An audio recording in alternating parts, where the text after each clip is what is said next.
Let's pray.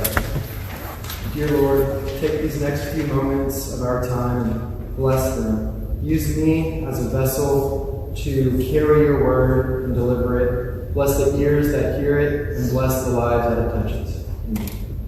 Amen. So, this is obviously the first Sunday in Lent. It started on Ash Wednesday. We've been thinking about it for this time. So, leading up to Lent, I've been thinking a lot about it because, it's something that a lot of people take very seriously, we as Christians, but people, believers and non-believers worldwide, know all about Lent and have this idea of it. So, preparing for Lent, these weeks leading up to it, I obviously go to a Christian college, and I'm talking a lot with my peers and my classmates about what is it that you're giving up for Lent. Getting some ideas, just taking it all in. Some things that I heard was, I'm giving up fast food because I need to drop some weight. It is hard. Another one is, this is a big one, I'm giving up sweets because I just got to get rid of that sweet tooth. I need to stop eating that last piece of cake before I go to sleep at night. Or, don't tell my dad I told you all this, I'm kind of ratting him out there, but I need to stop coming from the bedroom and get a few more cookies out of the cookie jar before I go to sleep. Another thing that I heard, I need to stop going out so much because I got to save some money. I really got to save up some money. COVID is hard. I got to try and build that bank account back up. So I took all of these things into consideration, and I did a lot of thinking about, what is it that I'm going to do? So I thought about it, I prayed about it, took a lot of time, and what I decided to do is, for me, for Lent, I'm giving up Lent. Now, before you think I'm crazy, I am giving up Lent in the fact of I'm giving up what people think that it is today. Whenever I heard all of those things, everything that I heard of why I'm giving that is me and I-based. I'm giving up Lent because I need to lose weight. I'm not going to eat sweets because I want my health to be better. I'm going to stop going downtown because I need to save my money. And whenever I was thinking about that, I was like, everything that I'm hearing is about ourselves. And so, to me, I feel like so many people are having a clouded vision of what Lent is meant to be and what it is. So, my challenge for you, think about what you are doing up for Lent, and think about why you're doing it. And my challenge is, let's think of it less as a me and I circumstance, and let's think about what can I do for him. So, with that being said, we need to understand really what Lent is. And I know all of you in here know what it is. It is giving something up to replace that time that you spent doing something, to replace it with getting closer to the Lord. And it's not because that's not for your personal benefit of what can I get out of this, but what can I do for him. So I want you to take it from a me and I perspective and do it for a what can I do for him perspective. So that's the biggest thing with what Lent is. It's a removal of these things that we get caught up in our daily lives, taking that out and replacing it with a time of giving back to him. So that actually points us to our gospel today really well. As soon as Jesus was baptized, the Spirit drove him out into the wilderness for 40 days.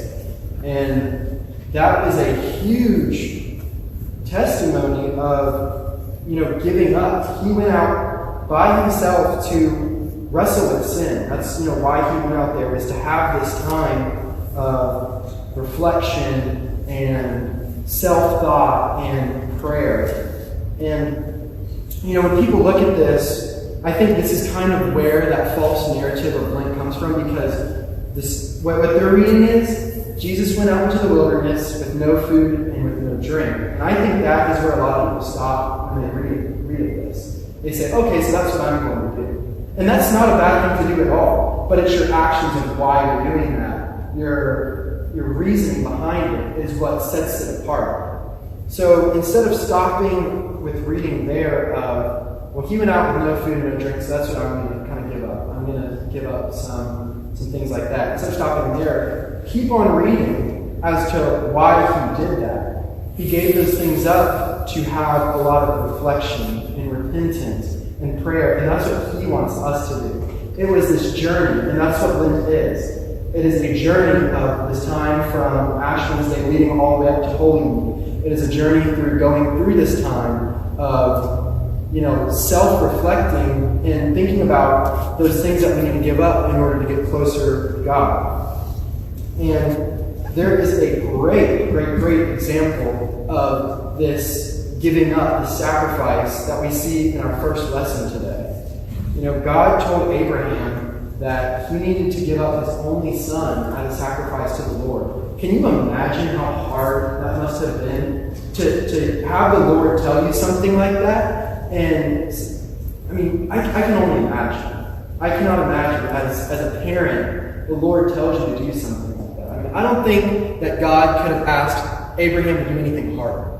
I really don't. But Abraham had so much trust and so much faith in God that he said, you know what? Okay. There wasn't any discussion. If you read it, there's nothing where Abraham is trying to dispute what God had just told him. There was no argument. People would fight to the death to do that for their kids, to save their kids, as parents. But Abraham said, you know what, God, I'm going to give this one up to you. I know that you have got, my best intentions in mind, that you know what you're doing with telling me this. So there was no rebuttal from Abraham. And that's because he placed so much faith in the Lord. So in all this time leading up to it, we see Abraham going and taking his son up the mountain and building an altar, knowing what's coming. He's almost building his son's faith. But right before we think that this is going to happen, an angel of the Lord appears and says, Abraham, no. God will provide for you. The Lord will provide. That is Abraham's own word, and that is so powerful. The Lord will provide. And then there was a ram with his horns caught in a bush. And that is what God gave to Abraham, saying, I see that you're faithful. I see the sacrifices that you're making, what you're giving up. I see that, but I'm going to provide for you. So Abraham's son was not sacrificed. The Lord sent him the sacrifice, and the Lord provided for Abraham. So, I find myself asking, what does that mean for us? How can we apply Abraham's story and Jesus going out into the wilderness to our daily lives? And the best answer that I have for that is Abraham's word. The Lord will provide. When I think about these things that people are giving up, the fast foods. Yeah, fast food's great. And, I in the past have done that. And I'm guilty of it too. So don't, think that I'm guilty of it just as much as anybody else is as to why they give that up. Because I love Cane's. I love Cane's chicken. And, the devil works hard because he put a Cane's chicken in front of my neighborhood. But Jesus works harder. And, so I'm guilty of that. But I told myself, there is no food or drink on this earth that can quench our hunger and thirst like the Lord. Nothing can do that like what He can. No matter how empty your belly is, no matter how parched you are, there is nothing that can fulfill that like what the Lord can fulfill.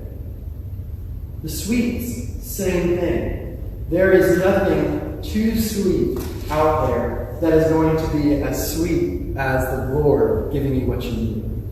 Spending your money.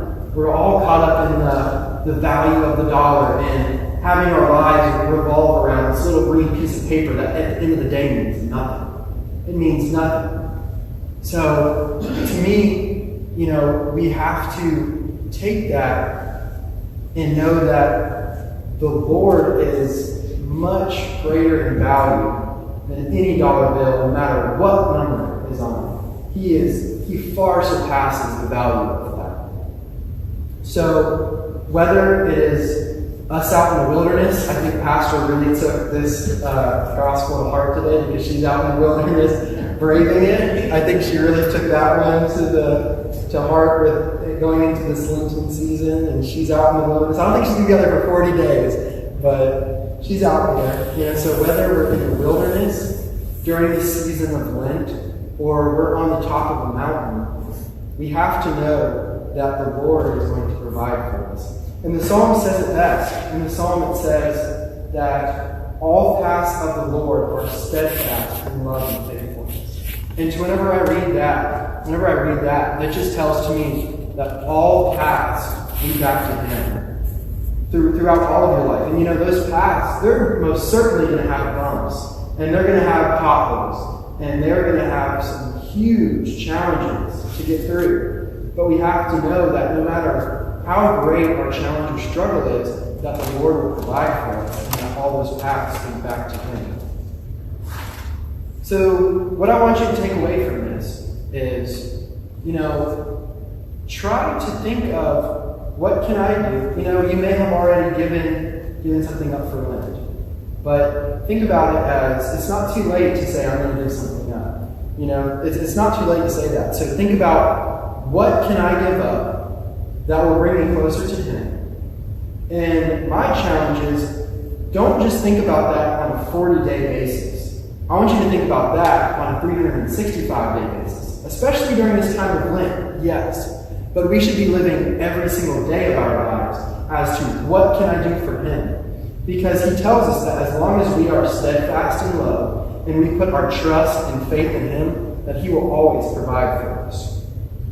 So, like I said, biggest takeaway is, what can we do that can lead back to Him? Because all paths of the Lord are steadfast in love and faithfulness. And Abraham tells us, the Lord will provide.